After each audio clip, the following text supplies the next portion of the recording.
Ik ben Hans Lambeau, hoofdredacteur van Database Magazine. En dit keer zijn te gast op BI-platform Frank Buitendijk van Oracle en Gary Cokins van SAS. Beide goeroes op het gebied van corporate performance management. Welcome, gentlemen. Gary, my first question. I heard you're a little bit disappointed about the number of enterprises that really adopted and implemented CPM. Is that true? I was disappointed, and I am disappointed. I got involved with some of the methodologies of performance management. They're like a suite, strategy maps, scorecards, activity-based costing, customer profitability, and so forth. And the adoption rate has been much slower than I would have ever expected. I personally got involved with activity-based costing in 1988, and when I did my first projects, the results were so stunning, I said, this is going to take off like a rocket. Well, it hasn't. So I've been thinking about what are the barriers that are slowing the adoption rate, and I've come up with 3 of them. The first barrier is technical, not having the right data or dirty data or disparate data sources, but software vendors like Frank and my employer have tools to solve that. The next barrier is what I would call deficiencies in the way the design of a model is built. People don't really know how to build a strategy map or scorecard or select KPIs, or they don't know how to build a cost assignment network for ABC. But that's being learned and solved with experience. But the third barrier is really the big hitter. It is cultural, social, and behavioral.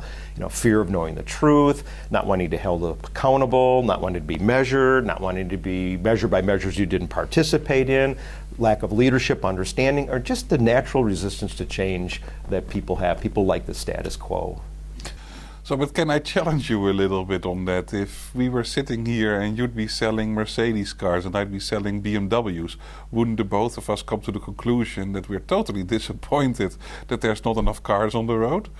That would be a conclusion, particularly if most of the people were in buggies and horses and walking, which would mean there's more room for the methodologies and the technologies that support these methodologies, because this is about performance improvement. It isn't just performance management. But for the record, I agree with you, and I just recently concluded some research that doesn't talk about solutions and technology, but looks at the different management processes in organizations amongst about 800 organizations across Europe and in the United States. And what becomes clear is where organizations do pretty well is in planning and in reporting.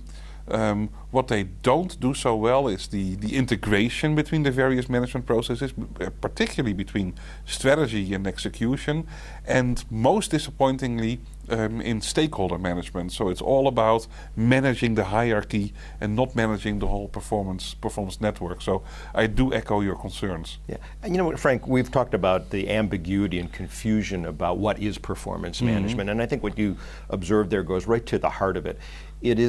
Performance management is not a new methodology to be learned, but it's the integration of existing methodologies people are familiar with. But integration is really the key. But I would add that to really get the full vision of performance management, each of those methodologies needs to be spiced with analytics of all flavors, segmentation analysis, predictive analytics. And so I think adding analytics to the mix is going to be kind of the next wave.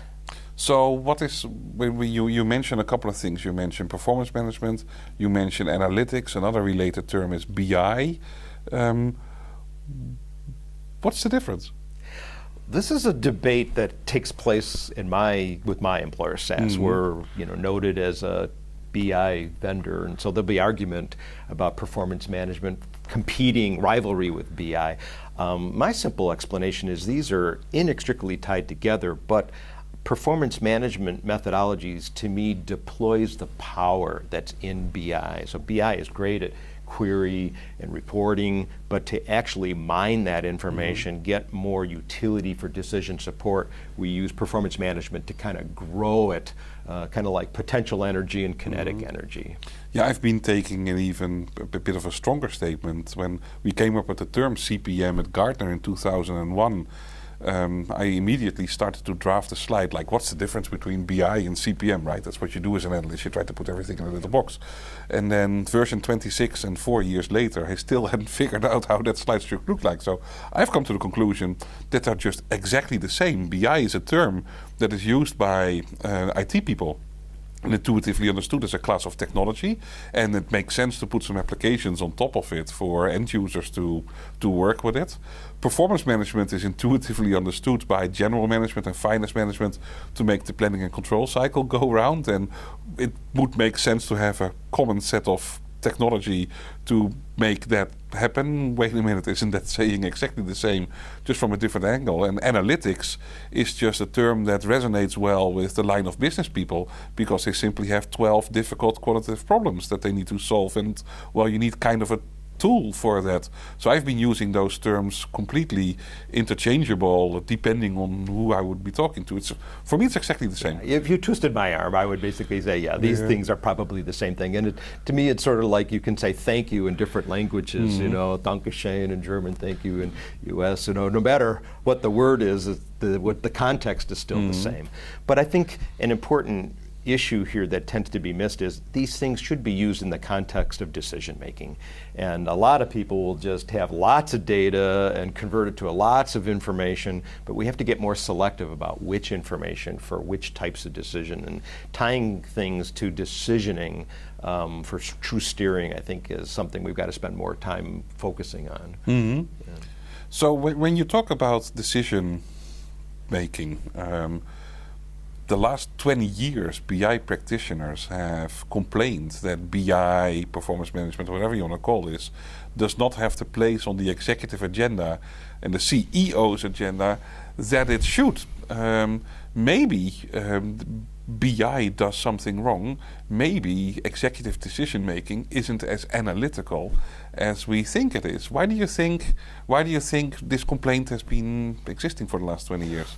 Well, part of it, I think, is that the executives have kind of kept the decision making at the top, but the trend we're seeing now is much more decentralized decision making and delegating decision rights to line managers and actually employees who work under the line manager, and it needs to be at a faster pace and quicker, better, smarter.